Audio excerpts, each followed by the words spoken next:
This rescue gonna be the hardest thing you ever done. It's a freedom show in our minds. It's about escaping from slavery. It's about escaping from oppression. It's about fighting the power. And I feel like that message is current, that message is relevant right now. And we were excited to tell this story. We were excited to inspire people. We were excited to teach them something about American history. We do all agree that war is inevitable. We just need to be ready when our friends get here. You gotta trust your instincts and make your eyes blink wider. Reverend Jesse Jackson, Chicago's giant of civil rights history and a mentor to Barack Obama, used an interview with us to respond.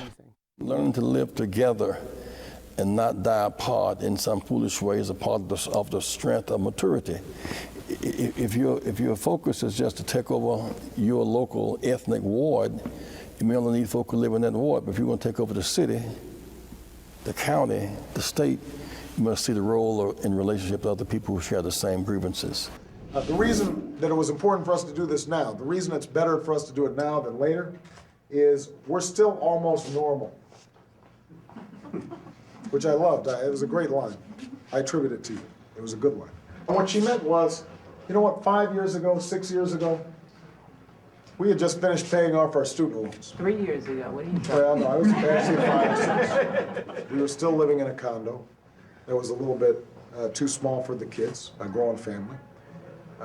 We still had credit card debt. We were trying to figure out how to save for college for the girls and save for our retirement.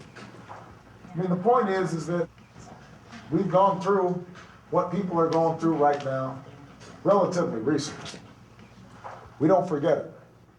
And so when I go into the White House, I will be carrying your voices with me. What it comes down to is, who do you trust? And, you know, I think that if you trust me, then I think I'll deliver for you. We're adding new titles every day to our awesome collection of blockbuster movies. Download the app and subscribe. This isn't just a streaming channel. This is a bold new world of entertainment. Arise Play, beyond streaming.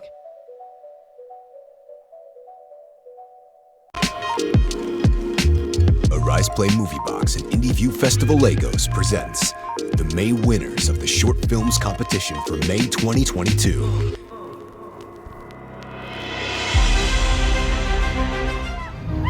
Bloodline.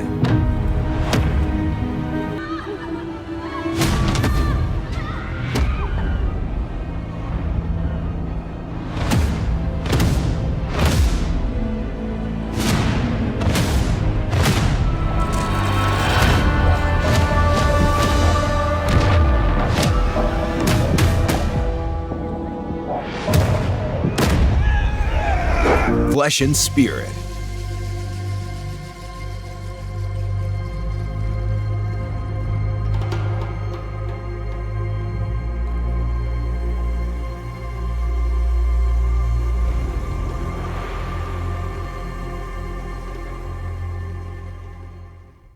The Last of Us. She wanted to be an engineer. The sight of these girls being pregnant made her cry bitterly inside. We had our morning showers with the water flowing from gutters. Ours was an unfortunate life. The life of the homeless, fatherless, motherless, futureless. Stream these and other winning short films exclusively on Arise Play. Do you think your short film can compete and win at the Movie Box and Indie View Festival Lagos? Then what are you waiting for? It's not too late, as winners are shortlisted every month. Visit @ArisePlay and @IndieView Lagos on Instagram for more information on how to submit your entry. Kickstart your journey to fame with the exclusive IndieView and Arise Play Movie Box partnership. Arise Play, beyond streaming.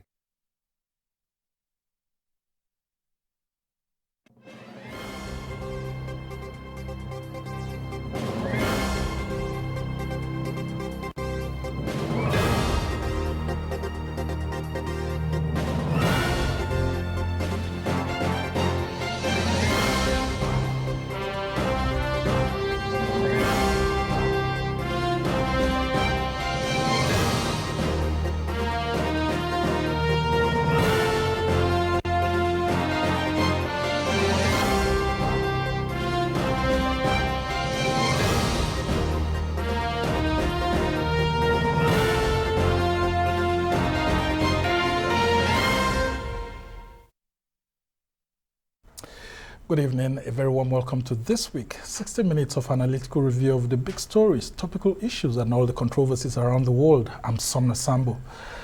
INEC agrees to extend the continuous voter registration exercise after calls by Nigerians and the National Assembly. That's our very first headline, which is like a breaking news.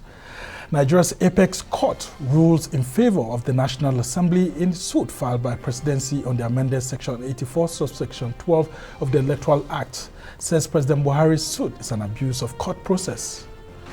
And Commonwealth Health of Government meeting CHOGM ends in Rwanda's capital Kigali with a call to strengthen cooperation within African countries in the area of health, security and food supply.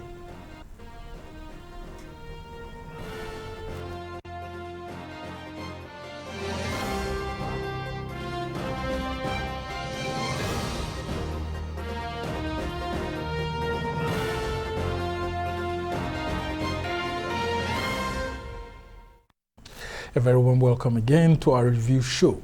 The national chairman of the Independent National Electoral Commission, Mahmoud Yakubu, has confirmed that the continuous voter registration exercise will be extended beyond June 30th, 2022, as anxious Nigerians continue to seek the extension of the registration process. Professor Yakubu disclosed this on Saturday in Abuja during the Youth Vote Count concert to mobilize Nigerians to get their permanent voters card. Now, Mahmoud says as long as there are Nigerians willing and ready to register, the Commission is willing and ready to attend to them. The House of Representatives had during the week hinted about the extension following calls by Nigerians and pressure groups for the electoral body to extend the registration. Chairman House Committee on Electoral Matters Aisha Tuduku said due to the surge in Nigerians willing to register for their PVCs, the lawmakers had met with the Commission to address the issue. It will not be possible, this is the statement, for INEC to extend as to the days we requested. However, they will go back and look at their timelines and then look at how possible, how best they can be able to make it to increase the days for registration. Mind you, they are already in court here in Abuja. A court has stopped them from closing the date for registration, that is from that 30th. And the court is asking INEC to appear, I think on the 29th, before, the court. So, in essence, INEC is going to inform Nigerians as to how many days they will be able to extend the registration. You can't get anything more credible on this issue beyond these two people standing before you. There was never a time the chairman of the committee announced to the House that INEC has extended the registration to 60 days from 30th of June. That was a misrepresentation which we don't know where it's coming from, and we want you to retract. For those of you who has published that, it never happened. But as the mover of the motion, what I put across for the House to consider was for it to be extended for 60 days, having in mind of the 90 days of the publishing of this particular register, 90 days of publishing of other issues that they have to do, because many people think it's only registration that INEC handles. There are other responsibilities. All right, very controversial House of Representative members there. Well, joining us to discuss this issue further is the chairman of the Partners for Electoral Reforms and a board member of Yaga Africa, Ezenwa Nwagu. And also here with me is lawyer and Arise analyst Frank Tiete. Also joining us from our offsite studio is the Executive Director of the Adopt Goal Initiative, Ariyo Dari Atoye. Gentlemen, welcome to the show. And let's start with you, Ariyo. What do you make of this decision by INEC to extend this voters registration exercise? And then what do you think it will add to those anxious Nigerians who really want to exercise their voting franchise in the coming election? And of course, the controversy that was there, whether INEC should extend it or not before now. I think it was a gracious decision on the part of INEC to extend the period of registration to allow more Nigerians who are yearning to register.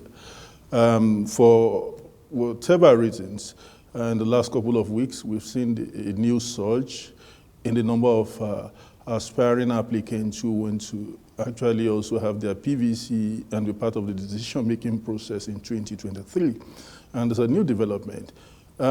People have adduced various reasons, but one which I know critically is the fact that we are told Nigerians that if the 2022 Electoral Act is passed, and there is hope that it will guarantee the credibility of the electoral process, more Nigerians are likely to seize the momentum to participate in the 2023 elections. And it's also good that INEC has adhered to the yearnings of Nigerians, including accepting criticisms, and now has not granted that window of opportunity. It's also important on the part of us as Nigerians for us to understand that in terms of infrastructure, it's not going to be an easy one for INEC to be able to meet every expectation of Nigerians, because there is a constitutional timeline in terms of the Electoral Act that creates a period of that INEC must have to stop the period of registration so that they will be able to produce the cards, the PVCs, and also produce the register for the election. So the surge is good, but I think it's also important to tell ourselves that we shouldn't be leaving it this late in terms of, seizing an opportunity to be part of a better system, a better process, and which the youth are now seizing the momentum. So it's a good development. I want to say thank you to INEC, and I also want to appreciate those young Nigerians who are now investing their trust in the process. Hopefully there is a future, and there is hope that if we get it right in 2023, we may be able to start another journey to redeeming our nation. Okay, thank you so much for those opening words, and I come to you, Ezenwa, here. I mean, what do you make of INEC's decision? And then, of course, the fears by some people too that the pressure on INEC to do this extension may actually lead to people also not having their PVCs being printed on time. Because if INEC keeps extending, then when will it have the time to print the PVC so that people can have them and use it to vote? And then, of course, prepare a register which will be circulated to the political parties as the law demands. Sambo, there is an assumption that there is a prevailing assumption that the surge has something to do with voting. But there is no material evidence that especially from the last Ekiti election that corroborates that. We were already doing about 87 million by 2019, and we've never had more than 30 million people vote. As we speak now, the quantum of uncollected PVCs is still mind-boggling. So I think what we need to do is that where people of fad, so the new fad is go collect your PVC, go collect your PVC. And a lot of things have been thrown into it, which is good, which is all right. But I think we need to step beyond the furor that all of this is generating, to then begin to say that yes, voting is not compulsory in our country.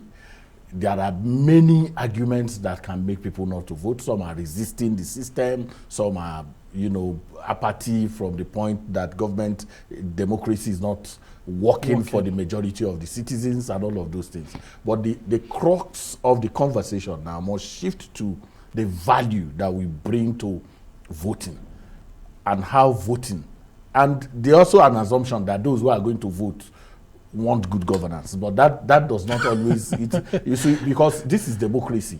You can be thinking that people will vote for JTA, my friend, and then suddenly they have the power and they decide not to use it in that direction. So the call must be one, that there's a need to go and cast your votes. Okay. And so that at the end of the day, because if you have 1,000 people in a polling unit and 950 people come out, whatever strengths of manipulation, voter inducement will gradually reduce because there are more people. But if you have, like we just saw in Ekiti, in some places you have 1,900 voting strength, and just by the side of it, you have 19 people voting in that place. So there is still a lot of work that needs to happen to be able to. But okay. INEC, shifting the opportunity for people to register is within the precinct of the idea that every single Nigerian that is interested in getting that card should be allowed to do so. Okay, and I bring you in, Titi. One interesting development he raised, and which I'm afraid for, is the fact that some people go to do this PVC registration just to have the card, the PVC card, as an only means of identification, because some people don't have any other means of identification. So when they go and do this continuous voters registration, they don't go out to vote. They only put it in their purse, walk around with it in case the police arrest them, and that is just the only reason why they are doing that. And the question is, what is wrong with that? Well, there's something wrong with it. See, if we have 84 million people, hold on, if we had 84 million registered voters in 2019, let's establish and only 30 million come out to vote. Under the African Charter, which is a Nigerian law, every citizen has a right to participate in the electoral process. And it is a fundamental right in that regard. And that right should not be denied to any citizen of Nigeria. So let us not shift the focus for the political parties whose responsibility it is to mobilize, to convince, to persuade people to vote. So first and foremost, anybody who intends to get a voter card by right should get it, and whether or not he uses it is a different matter. So it's all up to those who have come up to say they want to elicit votes to now approach these persons, convince them either ideologically, according to my learned senior here, who has questioned me on ideology in the time past, on an ideological basis, to now persuade them to come and vote. So if the very many Nigerians who have collected a voter card and refuse to use them, it's not they have done nothing wrong. Doesn't that defeat the primary aim? Because you're not using it for a secondary purpose rather than the primary purpose. Let's face it. That's why this INEC chairman should be highly commended. Very innovative professor. I mean, you saw him on the concert yesterday. He realized it and he was persuading them, please don't just register and get these cards for the purpose of going to open bank accounts, use them to vote. It shouldn't really come from him. It should be political parties putting pressure on citizens to vote. And let us not be pretentious about the fact that something's just happened. The electoral fever rose after the party primaries, and then certain individuals came in, and then the youths are pushing one particular individual, and then it's turning the tide around. And so it's going to be a very interesting scenario when certain young persons say, look, we've got the right to vote, we wanted to vote, we put ourselves out to get our cards, and we didn't get registered, and we didn't get our cards. It might be a course of action if they pursue it because it's a matter of right. Oh, okay. Well, it's a matter of rights. Very interesting submission you've got here. And I come back to you, Ario. Let's talk about how INEC can play a critical role by helping political parties to understand that the issue of mobilization doesn't lie with INEC alone, because the political parties need to play a part in helping to mobilize people on the need not only to register and have their PVCs, but to use the PVCs to elect credible candidates. Shagaria, I would like to say again that I think one failure on the part of the political parties was when, after the Electoral Act 2022 was passed, they failed to mobilize their own consultants, their own legal departments to do a thorough review of the act, to even study it, to have a basic knowledge of the Electoral Act. For instance, I don't think the party chairmen of those political parties deemed it fit for them to even sit down with their own legal advisors to have a good understanding of the Electoral Act. That was why they all ran into a problem ahead of the party primaries, until some of them discovered the critical interpretation of Section 84(8) of the Electoral Act. And that actually, one way or the other altered their plans and preparation towards the party primaries. What I think the political parties must do now is that they must see themselves also as a stakeholder in the process of getting Nigerians to come out and vote, as stakeholders also to ensure that people have even basic understanding of the Electoral Act. They believe that it is the responsibility of the INEC to do almost everything. That is not true. The political education is also a responsibility of those political parties, and they are not doing enough in this regard. And they've left it for INEC, civil society, and the media, which is not good. And they will continue to run into this problem if they don't see the need to probably read and digest the Electoral Act. For instance, the political parties have not seen any new thinking in their disposition towards getting those numbers of people who have never voted in Nigeria. I've never seen any party chairman saying that, oh, this was our score 4 years ago, and this time around we want to seek those who have never voted. I don't think they have any program and a policy towards getting Nigerians who have never voted how to vote, and that's one of the undoing of those political parties. But like my co-analyst... all right, sorry to cut you in here, Rio. I'm interested in knowing if this extension won't affect two critical issues. First, the printing of the PVC cards to be made available to those who have registered, because we've seen instances in the past where people are unable to get their PVCs even though they were registered before an election occurs, whether the Ekiti or even FCT or the previous ones that were held in Anambra. And then the second aspect is the fact that INEC by law has to produce a register that will be made available to the political parties to say these are the number of registered voters, this is where they are located, this is their age, this is their, all the political demography that's supposed to be contained therein. What do you think INEC can do considering this extension?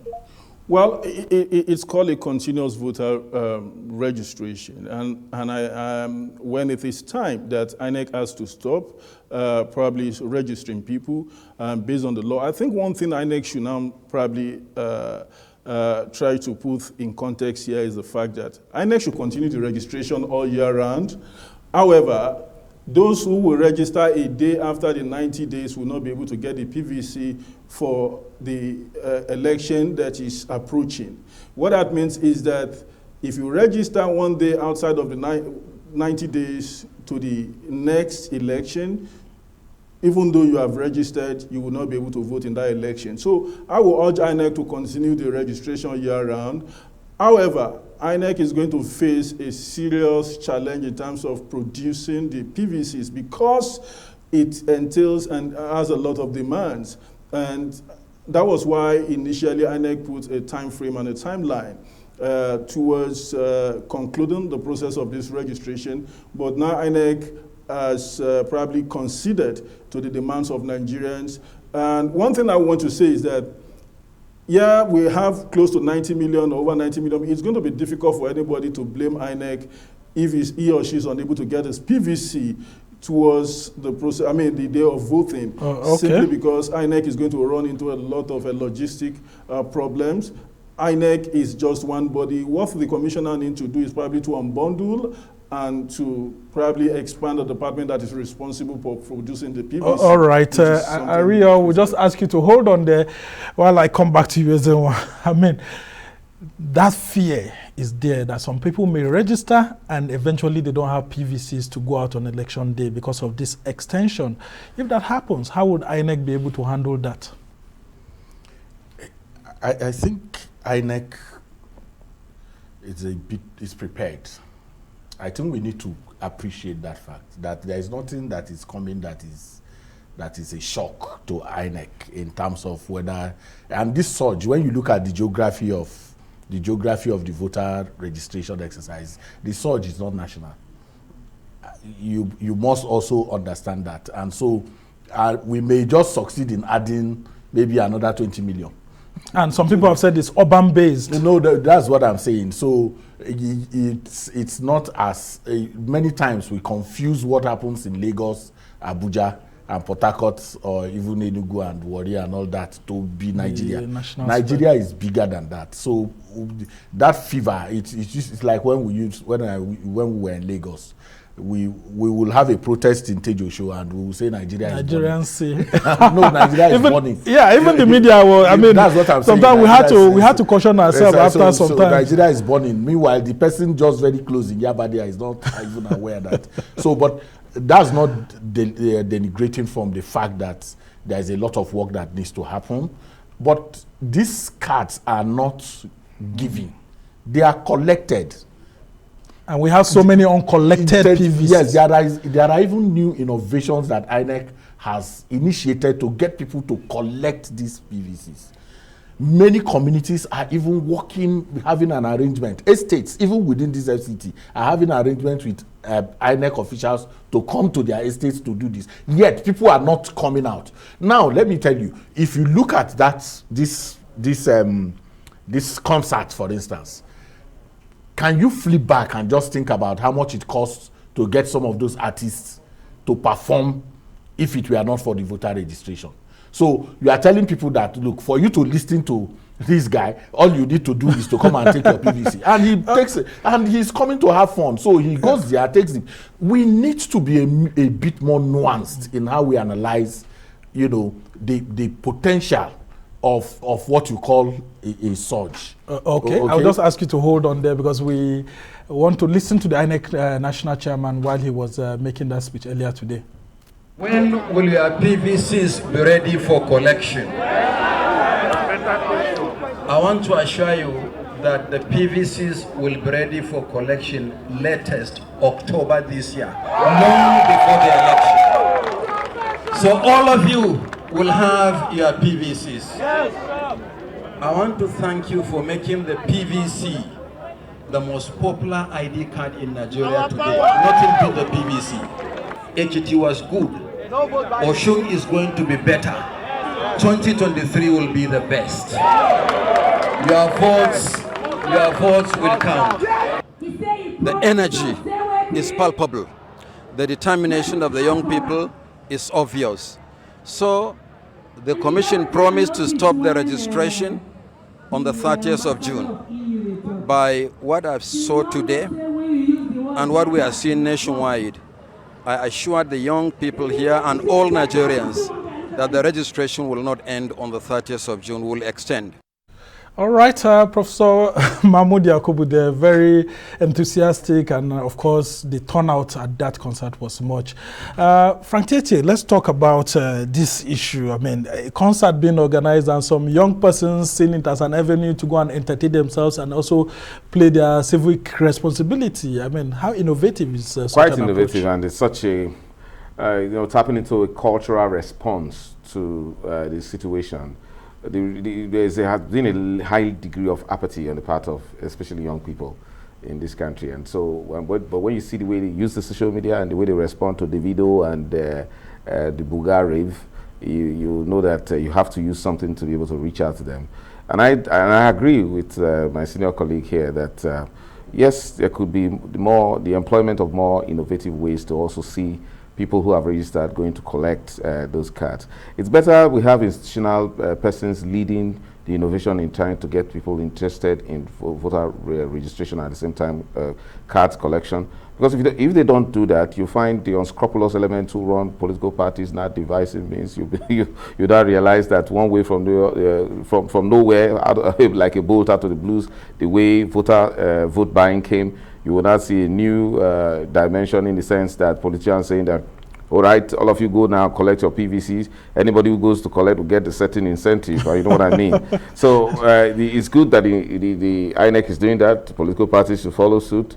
And then the big civil society leaders like Mr. Ezenwa here should also... And of course, the emphasis should also be on the collection of the PVC, not just going to register, what we're saying is the employment of out-of-the-box methods by institutional bodies, including civil society leaders like Mr. Ezenwa here, who are very influential in the political space, to now begin to think out of the box on how to also persuade these elements, citizens, to collect.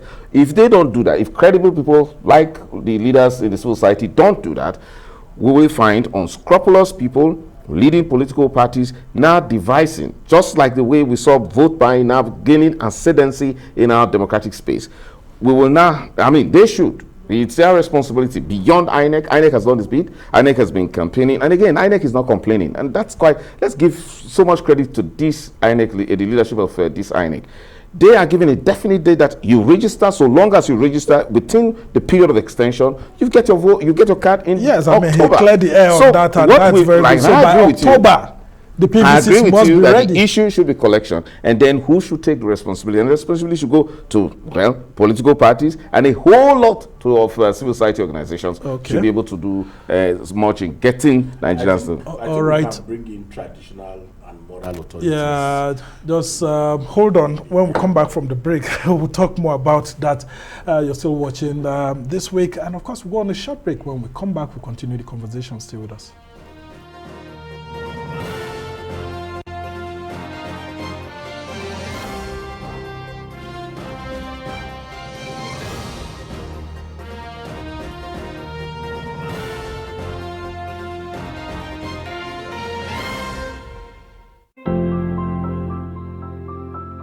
When we wanted to move faster and see more of the world, we found a way. We also found ways to connect beyond boundaries.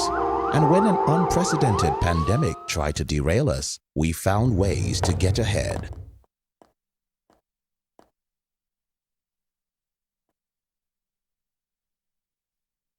Are we ready? Ready. Ready. Ready. Ready.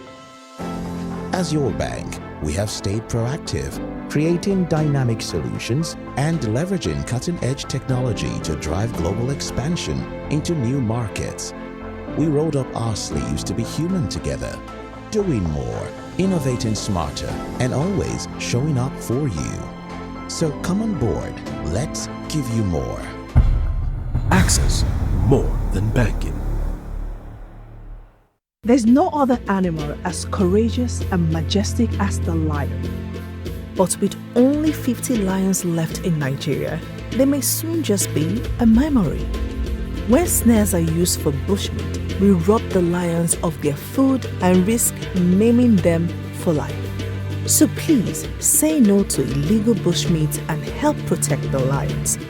Keep them wild and keep us safe.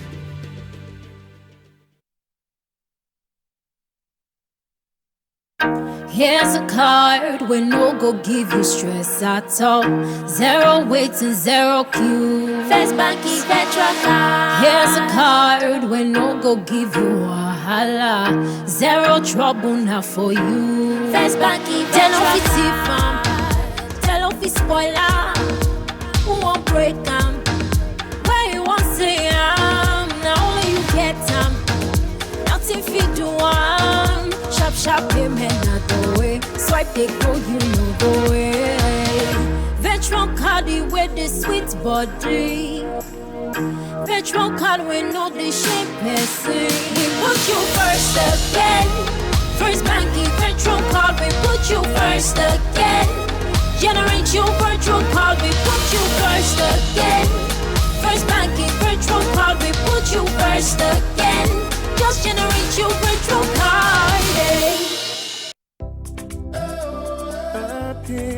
We started our journey over 7 years ago, connecting travelers to their favorite destinations.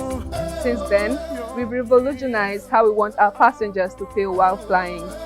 That is why we've introduced our brand new Embraer 195E2 aircraft. Everyone has a face they need to see. We're on a mission to add new destinations to our ever-increasing fleet. Our Boeing 777 will take you on an international journey. Mumbai, Guangzhou, London, Johannesburg. And now, Airpeace is adding a new destination, Dubai. If you're gonna fly, then you should fly with us on Airpeace. Airpeace flies you from all our domestic routes to Dubai from Lagos at no additional cost. On Airpeace.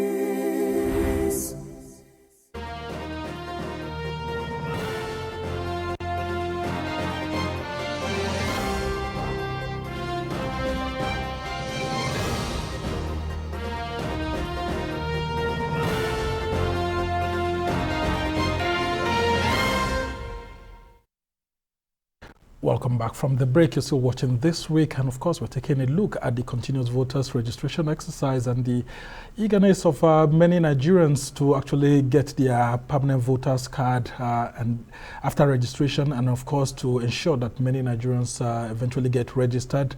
And then I've been discussing this with several of our guests here.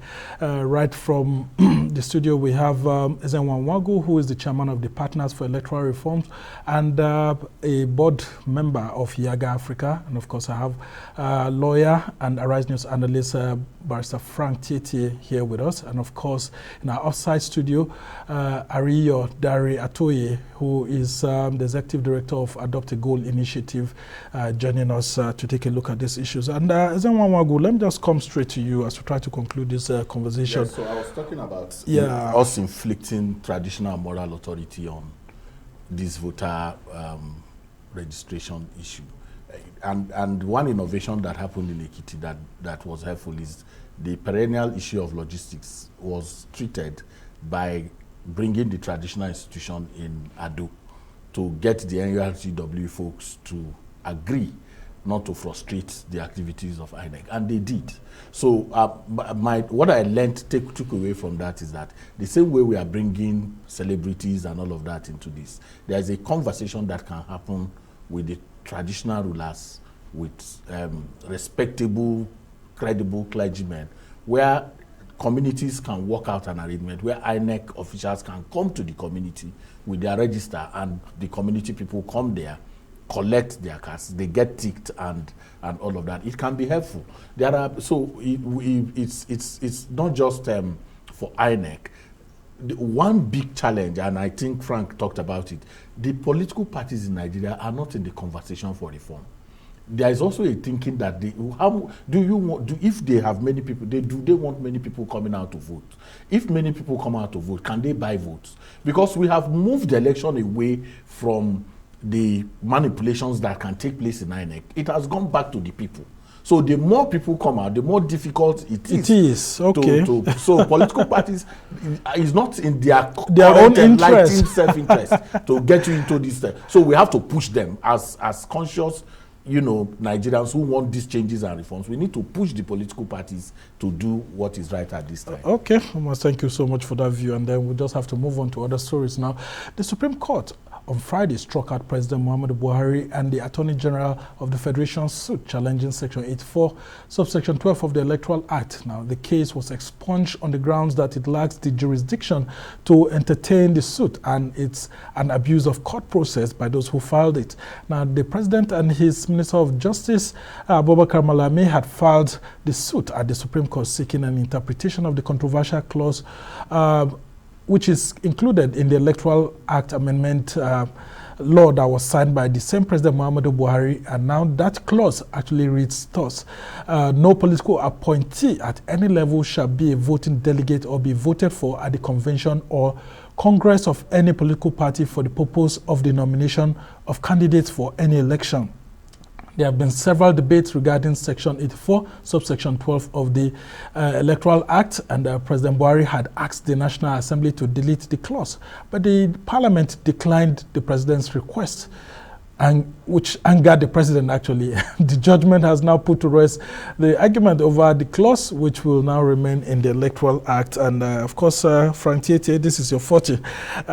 You remember the President also refused to sign the further amendment to the Electoral Act that would have allowed 33 delegates to vote because, I mean, from the feelers we got, he was actually angry that they didn't excise this out of the Electoral Act. What's been your view? The President felt that the members of the National Assembly disobeyed him. So, like schoolboys, he had ordered them to, well, I'm going to sign this law, but I'm giving you instruction, delete Section 84, subsection 12.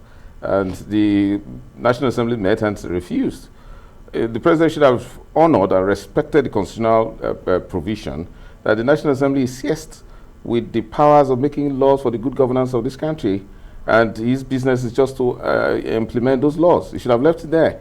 But the Honorable Attorney General probably thought that he could go fish for some lucky decision coming out from the Supreme Court by initiating a case in the Supreme Court, which he knew that the Supreme Court didn't have the powers to intervene. The Supreme Court just said it in a mild form. That was a political question. The Supreme Court only deals with a situation where there are conflicts. There wasn't a conflict between the National Assembly and the presidency. So the Supreme Court Additional Jurisdiction Act of 2002 only envisaged when there was a conflict between the two institutions before because the Supreme Court justices said that how could you have signed this same law and you are asking for one part of it to be excised? That's what makes it an abuse of the process of court. And the Supreme Court respected the president. If not, it would have deprecated the president's behavior or action to the extent that it would have fined the president for such kind of, or probably the Attorney General, but not the exalted president. You know, so two things were there. The Supreme Court said he didn't have jurisdiction. You don't bring political matters to the Supreme Court. Bring only legal conflict here. It's political. That's why it doesn't have jurisdiction. And then two, you don't approbate and reprobate. You don't blow hot and cold. You don't say you want it this way. You don't eat your cake and at the same time have it. And so it's that simple. It was a very easy decision for the Supreme Court to take. But the substantive issue has not been determined. It shouldn't be that, not at all. Has not been determined because the substantive issues is whether someone who is a minister or political appointee can resign 30 days before primary or 30 days before the general election. See, those things don't come out. The principle of law is this. If a court does not have jurisdiction, it does not in any way look into, no matter how, you know, ripe or germane the arguments may be, it doesn't consider it at all. So, except that can be in the court of public opinion. The court is saying that it doesn't have jurisdiction, so it is unmindful of whatever, however beautiful the argument is for or against statutory delegates or what do you call political appointees. The Supreme Court didn't consider it at all. What the Supreme Court is actually offended at is that why would you know that you signed a law, you approved the law, and then you come back to say, look, this law that I approved, I assented to, should be, should be struck out. Kayode Ajulo, acting on behalf of representing the National Assembly, said it in a very flowing manner. President Buhari has gone to court against himself. I mean, that should that be? But the Supreme Court, I commend it for being mild, but it sent a very strong message that, look, don't waste the time of the court and don't bring political questions to the court. Take political questions to where they belong. The National Assembly has the exclusive right to make the law, and you actually pleaded with them that please change this law, and they refused, and you don't have to be angry. Okay, where do you stand on this issue? I think there are positives from this, and the positive for me is that the whole concept of separation of power needs to always come to fore, to test. This president, beyond just being the president, is also a member of a political party and wants to get some advantage. And you understand, as a party person, and but so testing it in court for me is the best option. It closes it now, so there are no whether or not. That has been answered. That question is closed and is closed. So your anger makes no meaning. We have seen a president in this country that Supreme Court judges gave judgment and ran away because he was angry. You understand? Took away. I'm not inventing this. Yeah, I mean, it was well reported. They had to leave town. You understand? So if we are seeing a situation in which we are testing different issues, even if they are frivolous, but it helps me to understand that the Supreme Court can say, shut up, Mr. President. Even if Frank is saying they said it might be. When you say it's abuse of court process, that's the mildest insult. Okay, and then we'll bring you in, Rio. What do you make of this, considering that some of the members of the National Assembly have said that Abubakar Malami misled the president and the president should take actions against him? I totally agree with the National Assembly. That suit was filed out of desperation on the part of AGF Malami in order to serve his service interest and a few members of the Buhari's cabinet. It was self-serving, narrow and myopic from my own viewpoint, and I think the president should take action based on the advice from the National Assembly. That is not the best way, to serve the interests of a country. And we have all seen this desperation on the part of Malami, right from the case he instituted, I think, in Abia, that he got a judgment in which he was the respondent. Then we had a case in the FCT before then in which Malami did not honor, only for him to have probably got some persons to institute that case in Umahia. Now that this has happened, I think there should be a petition against HF Malami and probably the Legal and Disciplinary Council of the NBA to look at this critically. It is not good for the Attorney General of the Federation to try to explore the benefit of his office to undermine the country or to undermine the Constitution. I know that this case will still get to the level of the Supreme Court for the justices to be able to look at the merit of the case. But however, in the meantime, I think Malami has not done well for the Federal Republic of Nigeria, and he has been found wanting consistently and severally.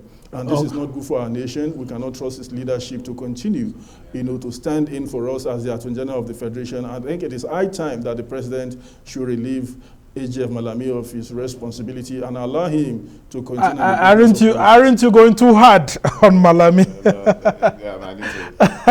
Okay. I think we should be fair to the Honorable Attorney General. Okay. Yes, if you said he had a certain political motive, he didn't eventually bring that to fruition. He didn't resign. He stayed on. But most importantly, as Attorney General of the Federation and Minister of Justice, he holds two separate responsibilities. And like my learned senior has said, more importantly is that some questions need to actually be tested. So that we would leave the realm of conjectures, guesses. But sorry to interrupt you here. The Attorney General perhaps may just be discharging his constitutional responsibility. Okay. Yes. Tete, let's be very frank, because your name is Frank in this instance. Someone who is holding public office now, what will he do in the next elections? Should he resign 30 days before political primary elections, or he should continue to hold on his political position as an appointee, whether minister, commissioner, or whatever, until 30 days before the general election, based on what's on ground? Because that confusion has still not been attended to. It shouldn't be any confusion. If there is going to be any convention or Congress that will be instrumental to the emergence of any elected office holder, that particular political appointee should not participate, should not be in government and cannot participate in that Congress or convention. So irrespective of the number of days the Constitution provides, so long as such conventions and congresses are going to come at a time that will have influence or effect on who becomes elected, he cannot participate. Okay. That is Thank you for clearing the air. And some people will still argue against that decision you've taken. But we'll just have to move on to other stories now. The leaders of 54 countries in the British Commonwealth have met in Rwanda to discuss trade, food security, health issues, and climate change. The summit comes as Britain and Rwanda are facing criticism on a controversial migrant deal. Now, Commonwealth member states are meeting for the first time in 4 years to discuss ways to strengthen relations and tackle global problems ranging from healthcare, insecurity and conflict, climate change, and food security. Also, there's a call to forge partnerships to mobilize global efforts on certain issues affecting small states, such as the persistent environmental, health, and economic shocks heightened by the COVID-19 pandemic and the economic ramifications of the ongoing conflict in Ukraine. And of course, I still have with me in the studio Ezenwa Nwagu, who is the chairman of the Partners for Electoral Reforms and a board member of Yaga Africa. And then, of course, we have Frank Tietie, who is a rights analyst and a lawyer here in the studio with us. And from our offsite studio is Ariyo Dari Atoye, who is the executive chairman of the Adopt a Goal initiative. And Ezenwa, I'll come to you. What do you make of the Commonwealth? Is it still relevant so much? I mean, unlike in the years when we were fighting dictatorship, that you see how strong Commonwealth is this time around, it's just been bureaucratic talks here and there. Well, it's not just the Commonwealth. Most of those supranational institutions have become talk shops. And an opportunity for tourism. So I think we need to get beyond talk. And that's where what is important. The challenge that the world faces at this time no longer needs platitudes. What it requires now is to confront those issues directly. And the best way to confront them is for the nationals themselves to engage those issues, because what you come to do at those platforms are reports really of what has happened, and then some guy talks about, you know, what should be done and what should, and then you come back again to the next program. But it was a good opportunity. I mean, you can see on our screen President Buhari meeting the UK Prime Minister, having conversations. Any other place. What I'm saying is that for those platforms to become relevant for the everyday need of citizens who live in these countries, it needs to take more rather than just talk. Okay. You know, and that's not to denigrate in any way from the need for those kind of conversations. But you, like the UN Deputy Secretary General said, our own Amina Mohammed, she said, look, we come here every time and we do all of this talk, that can we then take it beyond talk now to action? And that for me is what is relevant. After this, what next? Who is tracking? Who is following? Who is ensuring that the decisions that are taken eventually you know, are ticked? Beyond that, you come back to the next program, and then everything, you go back to the next thing. Insecurity, and I think I like what President Buhari told the PM, the UK Prime Minister. If you deal with, perhaps if you take a little more interest in Libya, the challenges of insecurity that has taken over the West African region may eventually have a head. And I think that is spot on in terms of what came out. And Ario, what do you make of the Commonwealth and some of the deliberation we had there? Though we had talks on health, especially the issue of malaria, how to tackle it, and then of course you had bilateral relations being discussed between several heads of states, and we had our president having a chat with the UK Prime Minister. What's been your own take on the Chogom meeting? First, I don't know if it was a dig at the new chair in council of chair in office of the Commonwealth, Paul Kagame, when President Buhari told the British Prime Minister that he would not be seeking a third term. And of course, Kagame, who some people have questioned his democratic credential, is now the new chair in office of the Commonwealth, and I think will be there for the next 2 years. Like Ezenwa observed, it has become a talk shop. But again, we have to shake off the fact that Commonwealth became prominent in Nigeria during the years of military rule. Some of these bilateral or multilateral convergence have always been about talk shops, even though we've seen more actions on the past than on the present. And I believe that some of those things that have been said, there are other, the Secretariat arm led by the Secretary General, who is to follow up on some of the deliberations that included some of the points that have been agreed to.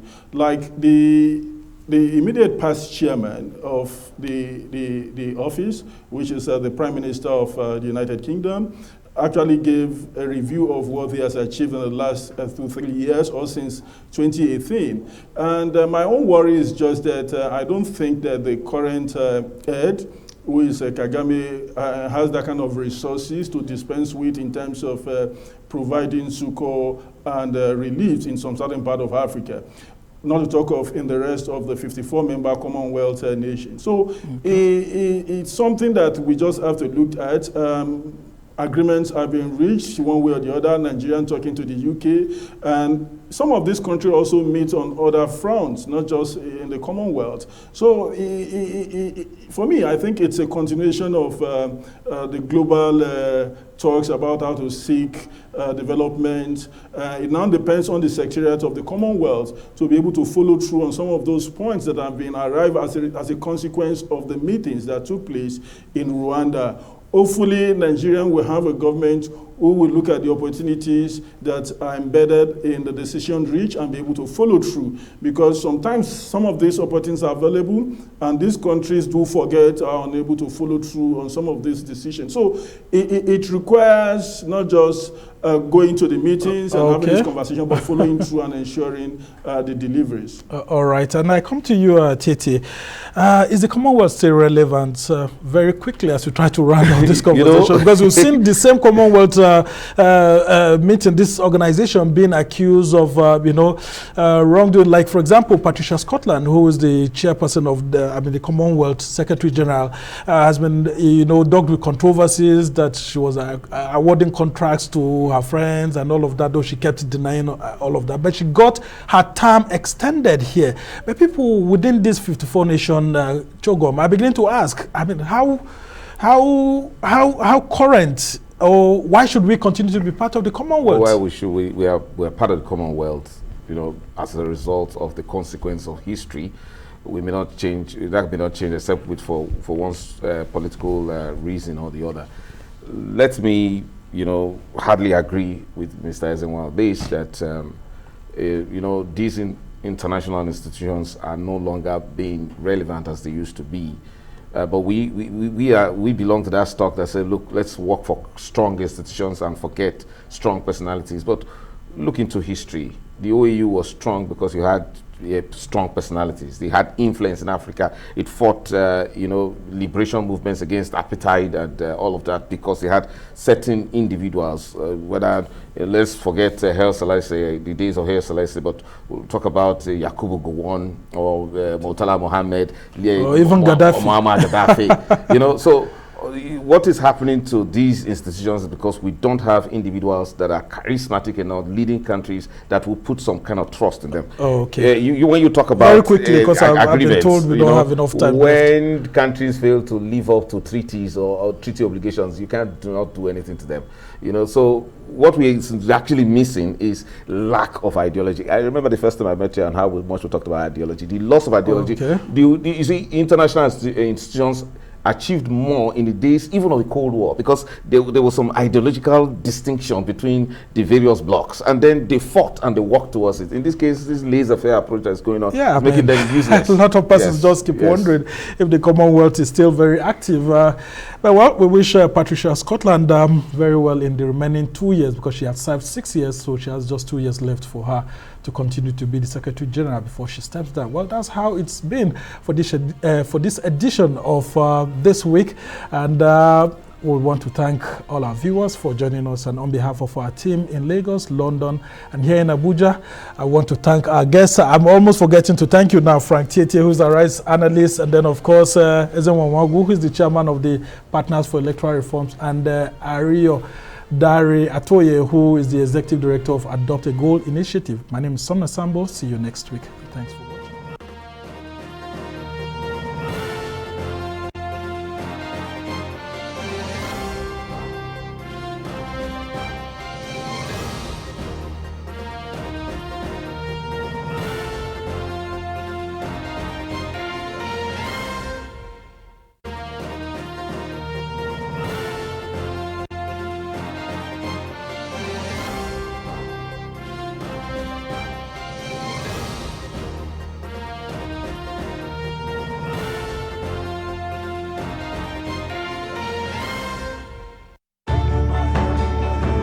As you adjust to the new realities for operating your business and engaging with your customers, let us help you transform your business into a digital powerhouse capable of adapting and taking advantage of today's opportunities. With our best-in-class array of digital solutions, you can conduct your business, receive payments from your customers, and perform transactions quickly, safely, and conveniently, because we've got you covered with the right people, technology, and service offerings.